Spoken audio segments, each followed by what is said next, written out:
আরও একটি গুরুত্বপূর্ণ খবরের বেশ কিছু আপডেট এই মুহূর্তে আপনাদের জানাবো। এবং দেখুন, একদিকে যেমন আইনের মারপ্যাচ এবং অন্যদিকে দুর্নীতির কাঁটা, অর্থাৎ সব মিলে ঠিক কোন জায়গায় রয়েছে চাকরিহারাদের ভবিষ্যৎ, অবশ্যই সেদিকে আমাদের নজর রয়েছে। অর্থাৎ একদিকে আইনের মারপ্যাচ এবং অন্যদিকে দুর্নীতির কাঁটা, জোড়া ফলায় বৃদ্ধ ভবিষ্যৎ। অতিরিক্ত শূন্য পদেও টাকার খেলা, শারীরশিক্ষা কর্মশিক্ষায় নিয়োগ মামলায় বিস্ফোরক সিবিআই, প্রাথমিকে 32,000 চাকরি বাতিল মামলা, বোর্ডের ভূমিকা এবং পরীক্ষার পদ্ধতি নিয়ে একাধিক প্রশ্ন আদালতে। সুপ্রিম নির্দেশ, এসএসসিতে পুরনো বিধি মেনেই নিয়োগ, তাহলে নতুন নিয়োগ বিধি মানা হলো কেন? হাইকোর্টের একাধিক প্রশ্নের মুখে কমিশন, ফের আশঙ্কার প্রহর, ফের চাকরি হারানোর আশঙ্কা। কবে হবে দুর্নীতিমুক্ত নিয়োগ প্রক্রিয়া? এই উত্তরগুলোর খোঁজে রয়েছেন চাকরিহারারা। অর্থাৎ আইনের মারপ্যাচ এবং তার পাশাপাশি দুর্নীতির কাঁটা, এই দুয়ে মিলে এই মুহূর্তে জোড়া ফলায় এক প্রকার বৃদ্ধ ভবিষ্যৎ। এবং যেমনটা জানা যাচ্ছে যে অতিরিক্ত শূন্য পদেও টাকার খেলা, শারীরশিক্ষা কর্মশিক্ষায় নিয়োগ মামলায় বিস্ফোরক সিবিআই, প্রাথমিকে 32,000 চাকরি বাতিল মামলা, বোর্ডের ভূমিকা এবং পরীক্ষার পদ্ধতি নিয়ে একাধিক প্রশ্ন আদালতে। সুপ্রিম নির্দেশ, এসএসসিতে যে পুরনো বিধি ছিল সেই নিয়ম মেনেই পরীক্ষা, তাহলে নতুন নিয়োগ বিধি মানা হলো কেন? হাইকোর্টের একাধিক প্রশ্নের মুখে পড়তে হয়েছে কমিশনকে। তাহলে কি আবারও নতুন করে আশঙ্কা দানা বাঁধছে? ফের চাকরি হারানোর আশঙ্কা। কবে হবে দুর্নীতিমুক্ত নিয়োগ প্রক্রিয়া? এই সমস্ত উত্তরের খোঁজে রয়েছেন চাকরিহারারা।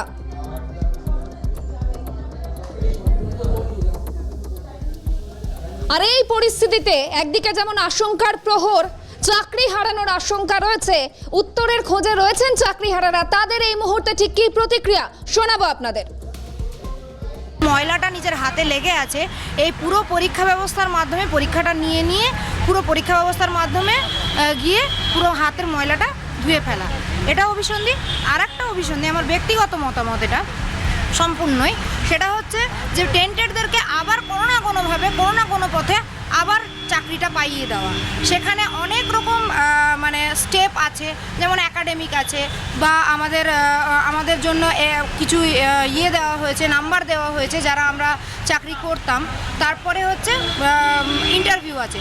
তো ইন্টারভিউয়ের যে মার্কস, আমি ধরে নিলাম একাডেমিক ওএমআর বা লিখিত পরীক্ষা যেটা রিটেন সেটা, এবং হচ্ছে যেটা আমাদের জন্য নাম্বার দেওয়া হয়েছে যারা আমরা চাকরি করতাম, সেখানে সরকার মানে এসএসসি কোনো হাত দিতে পারলো না। কিন্তু ওই যে আমাদের ডেমনস্ট্রেশন আর ইন্টারভিউ, এইখানে যে নাম্বারটা আছে এটা তো পুরোটাই এসএসসির হাতে। এখানে তো হতেই পারে আবার দুর্নীতি। পরীক্ষা নিয়ে আমাদের কোনো মাথা ব্যথাই নেই। প্রথমত পরীক্ষা চাইছি না। ইনফ্যাক্ট আমরা বারবার একই কথা বলেছি যে যারা যোগ্য কিন্তু বঞ্চিত হয়েছেন তাদেরকে সরকারকে রিভিউ পিটিশন থেকে বাঁচিয়ে নিয়ে আসতে হবে। কীভাবে বাঁচিয়ে নিয়ে আসবেন সেটা তাদের ব্যাপার, সেটা তাদের ফ্যাক্টর। কারণ আমাদের দোষে তো আমাদের চাকরিটা খোয়াতে হয়নি, আমরা প্রপার ওয়েতে পরীক্ষা দিয়ে চাকরিটা পেয়েছিলাম। তাহলে গভর্নমেন্টের দোষে গেছে, গভর্নমেন্ট ব্যবস্থা করবে কীভাবে কী করবে। তারা এখন কোর্ট থেকে জিতে নিয়ে আসবে, নাকি সুপার নিউমারি পোস্ট ক্রিয়েট করবে, নাকি অন্য নিউমারি পোস্ট নিয়ে সুপ্রিম কোর্টে সিচুয়েশনটা গেল, তখন কিন্তু সুপ্রিম কোর্ট সুপার নিউমারি পোস্টটাকে ভ্যালিড করে দিল। অথচ মানে আমরা যারা যোগ্য ক্যান্ডিডেট তাদেরকে কিন্তু রাস্তায় বসিয়ে দিল। এখানে কোর্টও কিন্তু কোশ্চেনের আওতার বাইরে যাচ্ছে না। তার কারণ হচ্ছে যারা কোনো দোষ করলো না তাদের তাদের শাস্তি হয়ে গেল। আর যারা দোষ করলো, যারা পোস্ট ক্রিয়েট করছে, যারা টাকা খাচ্ছে, তাদের কিন্তু এখনও পর্যন্ত শাস্তি হয়নি। অথচ যারা যোগ্য ক্যান্ডিডেট ছিল তাদেরকে পথে নামিয়ে দিয়ে একটা অদ্ভুত ধরনের ব্যালেন্স তৈরি করার চেষ্টা করা হলো। সালে আমরা যেভাবে পরীক্ষা দিয়েছিলাম, যে সিলেবাসে পরীক্ষা দিয়েছিলাম, যে মার্কস আমাদের যেভাবে ডিভাইড করা হয়েছিল, সেই প্রসেসেই করতে হবে। তাহলে কেন নতুন নিয়মে হবে সেটা? নিয়মের ফলে কি দুর্নীতি হতে পারে বলে মনে করে? হ্যাঁ, 100 বার হতে তো পারেই। কারণ একাডেমিকের নম্বর অনেক কমিয়ে দেওয়া হয়েছে, পর্ষদের হাতে হচ্ছে বেশি নম্বর রাখা হয়েছে, 20 নম্বর রাখা হয়েছে তাদের হাতে। সেখানে তো গণ্ডগোল, তার ইচ্ছে মতো সেখানে নম্বর পড়বে। তো এই যে পরীক্ষা, সেটা তো নেওয়া মানে সেটার কোনো জায়গায় নেই, পরীক্ষা হওয়ার কোনো জায়গায় নেই। পরীক্ষা তো চাইছিই না। কারণ আমি একটা মানে যোগ করতে চাই, সুপ্রিম কোর্ট পরীক্ষা নিতে বললো কেন? থার্ড পার্টি কোনো কাউকে পরীক্ষা নিতে পারলো না। যারা গণ্ডগোল করেছিল, দুর্নীতি করেছিল, তাদেরই কেন আবার পরীক্ষা নিতে বললো? পরীক্ষায় বসার তো কোনো এখন কথাই হয়নি। আমরা তো পরীক্ষায় বসতে চাইছি না, অনশনে বসে আছি। তার কারণ তো তাই যে আমি পরীক্ষা দিতে চাই না আমাদের রিপ্যানেল করে হোক যা বা অন্য কিছু করে হোক, সেগ্রিগেট করে হোক, যা করে হোক, আমাদের পুরনো আমরা যারা যোগ্য তাদের বহাল রাখুক।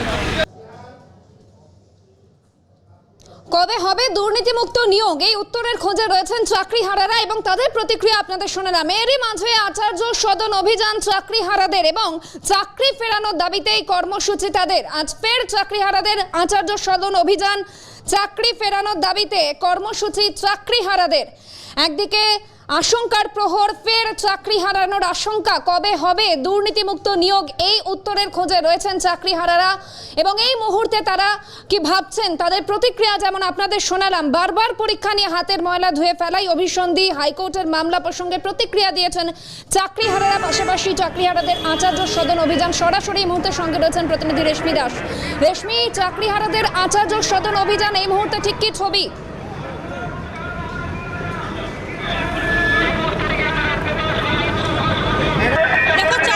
শিক্ষক শিক্ষিকাদের একাংশের আজকে আচার্য সদন অভিযান অর্থাৎ স্কুল সার্ভিস কমিশন দপ্তর অভিযানের ডাক দিয়েছিলেন তারা। তাদের একাধিক দাবির দাবা রয়েছে। ওএমআর-এর মিরর ইমেজ প্রকাশ করতে হবে এবং যারা আনটেন্টেড তাদের লিস্ট প্রকাশ করতে হবে এসএসসিকে সহ একাধিক দাবি দাওয়া নিয়ে তাদের আজকের এই স্কুল সার্ভিস কমিশন অভিযান। তুমি দেখতে পাচ্ছ একদিকে চাকরিহারা শিক্ষক শিক্ষিকারা রয়েছে যারা আচার্য সদনের সামনে দাঁড়িয়ে রয়েছে, অপর প্রান্তে আচার্য সদনের যে প্রধান গেট রয়েছে তার সামনে রয়েছে বিশাল পুলিশ বাহিনী। বিধাননগর পুলিশ কমিশনারেটের বিশাল পুলিশ বাহিনী মোতায়েন করা হয়েছে এবং কড়া নিরাপত্তার বলয়ে মুড়ে ফেলা হয়েছে আচার্য সদন চত্বর। এখানে যারা শিক্ষক শিক্ষিকারা এসেছেন, চাকরিহারা শিক্ষক শিক্ষিকারা, তারা বারংবার জানিয়েছেন যে তাদের দাবি দাওয়া পূর্ণ না হলে এখানেই তারা অবস্থান বিক্ষোভ করবেন। কার্যত জোড়া ফলায় বিদ্ধ চাকরিহারা শিক্ষক শিক্ষিকারা। কারণ হিসেবে চাকরিহারা শিক্ষক শিক্ষিকারা বলছেন একদিকে দুর্নীতি, আরেকদিকে এসএসসির নয়া বিধি, যা নিয়ে কার্যত বিপাকে চাকরিহারা শিক্ষক শিক্ষিকাদের একাংশ যারা রয়েছেন তাদের সঙ্গে কথা বলবো। ম্যাডাম, একদিকে এসএসসির নয়া বিধি নিয়ে আপনারাও অসন্তোষ প্রকাশ করেছিলেন এবং গতকাল দেখা গেল আদালতও বলেছে যে কেন পুরনো বিধিতে পরীক্ষা হচ্ছে না, নয়া বিধি কেন আনতে হলো। আপনারা কি মনে করেন এই নয়া বিধির মাধ্যমে পরীক্ষা হলে ফের চাকরি যেতে পারে বা দুর্নীতি হতে পারে?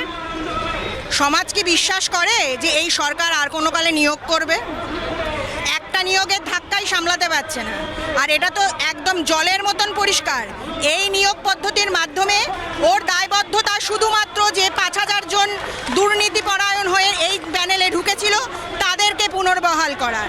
আর এই ১৫,২০৩ জন যারা এর কর্তৃক নিয়োগ প্রাপ্ত, যারা কোনো দুর্নীতির সঙ্গে কোনো কালে যুক্ত নয়, যারা একটা স্বচ্ছ পরীক্ষা ব্যবস্থার মাধ্যমে এই নিয়োগের মধ্যে এসেছিল, তাদের সম্মান আজকে এদের দ্বারা কলঙ্কিত। সেই ঋত সম্মান পুনরুদ্ধারের জন্য ১৫,২০৩ জন কোনোভাবে এই পরীক্ষায় বসতে রাজি নয়। পরীক্ষাকে ভয় পায় না। সমাজ মনে করছে এরা সমাজের কাছে এদের বার্তা যায় যে এরা পরীক্ষা দিতে ভয় পায়। আমরা পরীক্ষা দিতে ভয় পাই না, কিন্তু যে পরীক্ষার মাধ্যমে আমার ঋত সম্মান পুনরুদ্ধারের 1%ও চান্স নেই, সেই পরীক্ষা আমি কেন দেব? যে সরকার, যে বিচার ব্যবস্থা, যে সমাজ আমাকে একটা কলঙ্কর দায়ও কলঙ্কিত করতে পারেনি, সেই সমাজ কাছে আমাকে প্রমাণ করার জন্য পরীক্ষায় বসবো? যেই নয়া বিধি আনা হয়েছে সেখানে যারা টেন্টেড হিসেবে চিহ্নিত তাদের নিয়ে কিছু বলা হয়? এটা তো জলের মতন পরিষ্কার। তাদের যদি কোনোভাবে পরীক্ষা হয় তাহলে যাতে করে এই দুর্নীতিপরায়ণ ছেলে মেয়েগুলোকেই আবার পুনর্বহাল করা যায়। কারণ সরকারের দায়বদ্ধতা শুধুমাত্র ওই সমস্ত দুর্নীতিগ্রস্ত নিয়োগপ্রাপ্ত কর্মীদের উপর। সরকারের দায়বদ্ধতা ১৫,২০৩ জন যারা নিজের যোগ্যতায়, নিজের মেধাভিত্তিতে এত লড়াই করে, এত দুর্নীতির সঙ্গে লড়াই করে তাদের এই সম্মান অর্জন করেছিল, তাদেরকে পুনঃপ্রতিষ্ঠিত করা নয়। সেজন্য তার এই ধরনের একটা আইওয়াস পরীক্ষা পদ্ধতির মাধ্যমে ফর্ম বেচে পয়সা রোজগারের পদ্ধতি। এই ফর্মে কোনোদিনও পরীক্ষা হবে না, এটা 100% গ্যারান্টি দিয়ে ১৫,২০৩ জন বলে দিচ্ছে। যদি পুরনো বিধিতে পরীক্ষা হয় সেক্ষেত্রে আপনারা কি পরীক্ষায় বসবেন? পরীক্ষার প্রশ্ন এখানে আসছে কোথা থেকে? আমরা তো পরীক্ষা শব্দটাই চাইছি না, পরীক্ষাটা আমরা চাইছিই না। সেটা পুরনো বিধি নতুন বিধি বলে কিছু না, আমরা পুনর্বহাল চাইছি। যে নতুন বিধিতে পরীক্ষা নেওয়া হবে সেখানে আদালত বলছে কেন সুপ্রিম কোর্টের গাইডলাইন মানা হচ্ছে না সম্পূর্ণভাবে, যারা টেন্টেড তাদের নিয়ে কেন স্পষ্ট অবস্থান নেই, প্রশ্ন আদালতের। কি বলবেন? যারা টেন্টেড তাদের নিয়ে কোনো স্পষ্ট অবস্থান নেই নয়া বিধিতে, এই নিয়ে আপনারা কি বলবেন? তাহলে এটা থেকে স্পষ্টই বোঝা যাচ্ছে যে সরকার পক্ষ থেকে ওদেরকে অন্যভাবে হয়তো আমাদের সমাজের সামনে একটা পরীক্ষার এরকম ব্যবস্থা নিয়ে ওদেরকে কোনোভাবে হয়তো ঢোকানোর আবার ব্যবস্থা চলছে। কি মনে করছেন যে অযোগ্যদের বাঁচানোর চেষ্টা? অবশ্যই এরকমই তো মনে হচ্ছে, কারণ আমরা তো এতদিন আশা করেছিলাম যে সরকার পক্ষ থেকে কোনো ব্যবস্থা হয়তো নেওয়া হবে আমরা যারা যোগ্য, কিন্তু সেটা তো এখনো পর্যন্ত কিছুই নেওয়া হয়নি। উপরন্তু তার উপরে আবার এই পরীক্ষা ব্যবস্থাটাকে এবং একটা প্রহসন মতো তৈরি করা হয়েছে। স্কুল সার্ভিস কমিশনের ভূমিকা নিয়ে কার্যত হতাশ চাকরিহারা শিক্ষক শিক্ষিকাদের একাংশ। আপনাদের মূল দাবি দাবাগুলি আজকে কি কি রয়েছে? আজকে আমাদের প্রধান দাবি হচ্ছে যে আমাদের সার্টিফাই লিস্ট প্রকাশ করুক, যে সমস্ত নিয়োগ কাউন্সিলিংগুলো বৈধ সময়ের মধ্যে হয়েছে, যেটাকে কমিশন আইনগতভাবে সুপ্রিম কোর্টের ভার্ডিক্ট অনুযায়ী সার্টিফাই করতে পারবেন, সেটা যে কোনো পর্যন্ত কাউন্সিলিং হতে পারে, সেই লিস্ট ওনারা প্রকাশ করুন এবং রিভিউয়ের ক্ষেত্রেও সেই লিস্টকে তারা এফিডেভিট আকারে জমা করুন। আপনাদের যে দাবিগুলি রয়েছে সেগুলি পূর্ণ না হলে পরবর্তী পদক্ষেপ কি হবে? একাধিকবার আপনারা ডিআই অফিস অভিযান করেছেন, স্কুল সার্ভিস কমিশন অভিযান করেছেন, প্রাপ্তবয়স্কের সঙ্গে দেখা করার চেষ্টা করেছেন, তারপরেও কেন সমস্যার সমাধান হচ্ছে না বলে মনে করছেন? দেখুন, কেন সমস্যার সমাধান হচ্ছে না এটা আমরা বলতে পারবো না, এর উত্তর যারা সমস্যা তৈরি করেছে তারা ভালো দিতে পারবে, কিন্তু আমাদের সমস্যা না মেটা পর্যন্ত আমাদের আন্দোলন এভাবেই চলবে। ইতিমধ্যে গতকাল আদালতের তরফ থেকে বলা হয়েছে যে আরো গুরুত্বপূর্ণ আপডেট নেব। আপাতত ধন্যবাদ। আর এই গোটা বিষয়ে আমরা কথা বলেছিলাম শিক্ষাবিদ থেকে শুরু করে সমাজ চিন্তকের সঙ্গে, তারা এই গোটা বিষয়ে কিভাবে দেখছেন, তাদের কি প্রতিক্রিয়া শোনাবো আপনাদের। স্কুল শিক্ষা প্রাঙ্গণে, স্কুল শিক্ষা প্রতিষ্ঠানগুলিতে, তাতে সেখানকার শিক্ষকরা, ছাত্রছাত্রীরা, অভিভাবকরা, শিক্ষাকর্মীরা, তারা কেউ তাদের মধ্যে কোনো নরম-চরম দেখা যাচ্ছে না। অথচ স্কুল প্রতিষ্ঠানগুলো একেবারে বিপর্যয়ের সঙ্গে মোকাবিলা করছে, উঠে যাওয়ার মুখে সরকারি স্কুলগুলো। এরকম ক্ষেত্রে আমার তো মনে হয় এটাই লক্ষ্য পশ্চিমবঙ্গ সরকার সকলের, আমার কাছে শাসক দলনেত্রীর লক্ষ্য হলো সেটাই, এবং তার জন্য তার হাত বাঁধা রয়েছে কর্পোরেট সেকশনের সঙ্গে। কেন্দ্রীয় সরকারেরও কিছু ব্যবস্থাপনা হয়তো এর সঙ্গে যুক্ত বলে মনে হচ্ছে। তারা চায় এটা উঠে যায়, বেসরকারি এবং ব্যয় নির্ভর ব্যয়বহুল শিক্ষা ব্যবস্থা চালু হোক দেশে। তারা তাদের ব্যবসা বাণিজ্য চালিয়ে যাবেন রাজনীতির নামে। আর শিক্ষা প্রতিষ্ঠানগুলো ধ্বংস হলে শিক্ষার মাধ্যমে দেশবাসীর মধ্যে যে চেতনা জাগতে পারত, সচেতনতা জাগতে পারত, নির্ভীক মনোভাব জাগতে পারত, সততা জাগতে পারত, সেগুলোকে নির্মূল করাই এখন শাসক দলনেত্রীর লক্ষ্য বলে আমি মনে করি।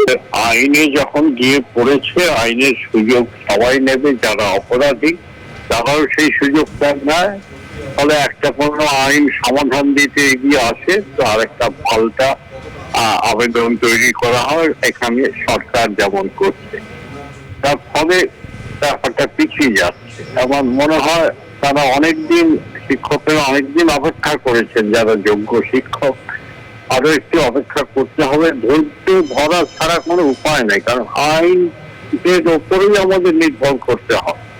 আইন ছাড়া তো আর কোনো রাস্তা নেই, আইন যেটা, ফলে কিন্তু আইনের প্রক্রিয়াতে জটিল এবং দীর্ঘস্থায়ী করে তুলছে যারা দুর্নীতি করেছিল তারা, তার মধ্যে সরকারও আছে, সরকারের দলের লোকজনও আছে। ফলে এটা ধৈর্য ধরা ছাড়া আর উপায় নেই, কারণ এটা মারপিট করে হবে না, প্রতিবাদ করে হবে না, মানে কান্নাকাটি করে হবে না। তো আইন, সত্যিকারের আইন, বিচারপতিরা সহানুভূতিশীল সেটা আমি জানি, সত্যিকারের আইন কোন পথে এগোয় আমার মনে হয় সমাধান হয়ে যাবে।